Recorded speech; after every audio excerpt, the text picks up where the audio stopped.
Assalamualaikum warahmatullahi wabarakatuh. Salam sejahtera, Swastiastu, Namo Buddhaya.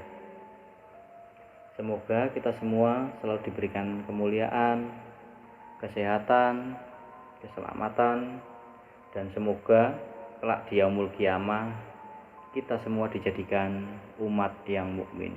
Amin amin ya robbal alamin.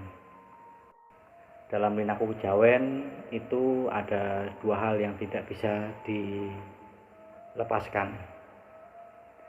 Nah, kali ini saya akan sedikit berbagi pengetahuan tentang Linaku Kejawen, yaitu tentang puasa atau puoso dan semedi atau topo.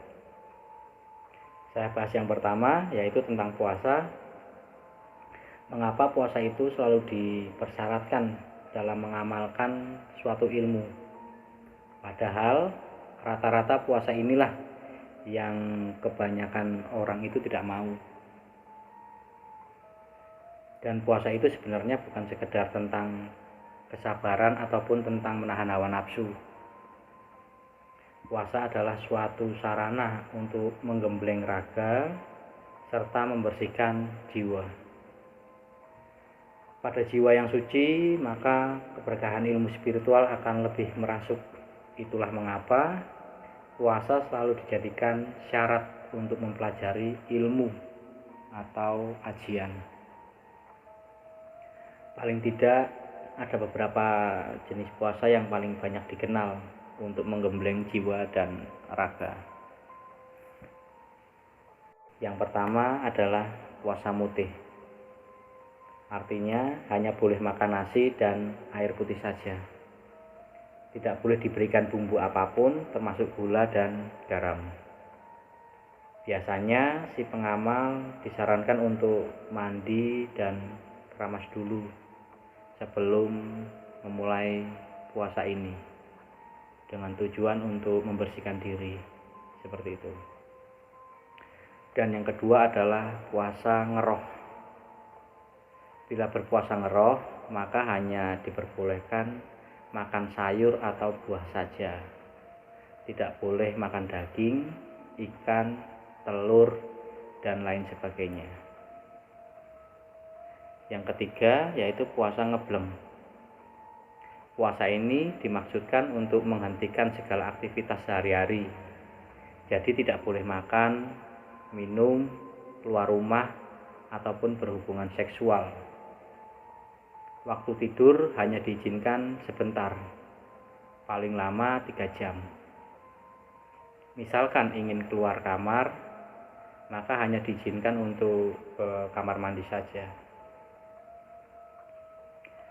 Yang keempat, agak-agak mirip dengan puasa ngebleng, yaitu puasa pati geni.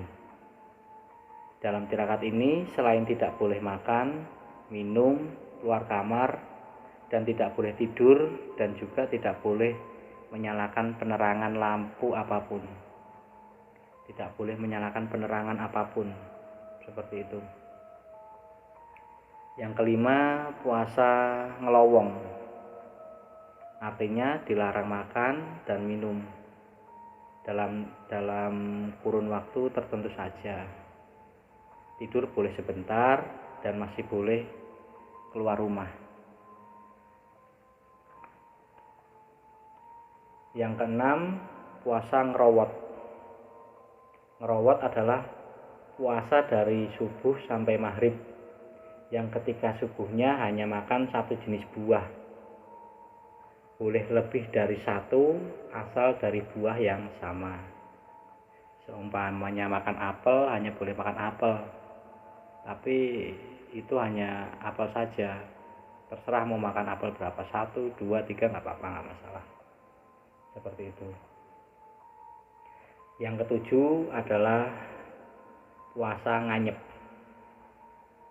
Dalam puasa nganyep, kita hanya diperbolehkan makan yang tidak ada rasanya. Anyep itu artinya hambar atau tidak ada rasanya.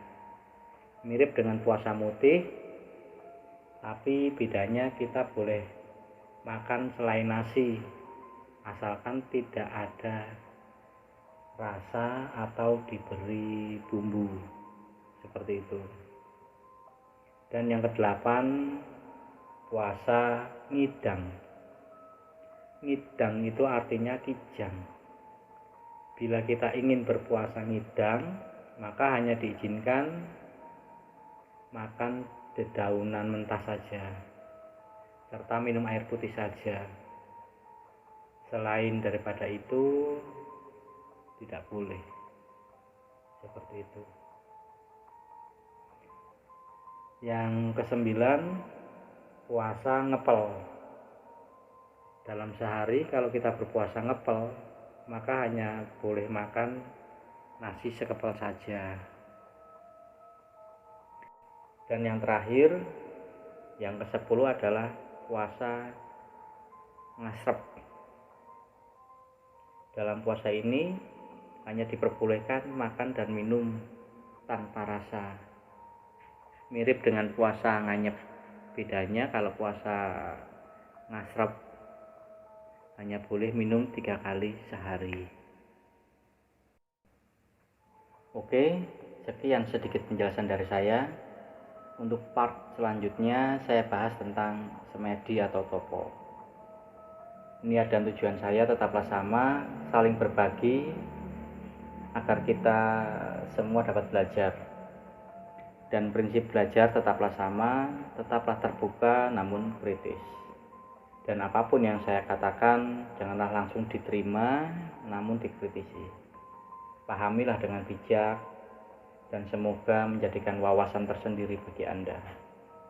Salam Rahayu, Rahayu, Rahayu.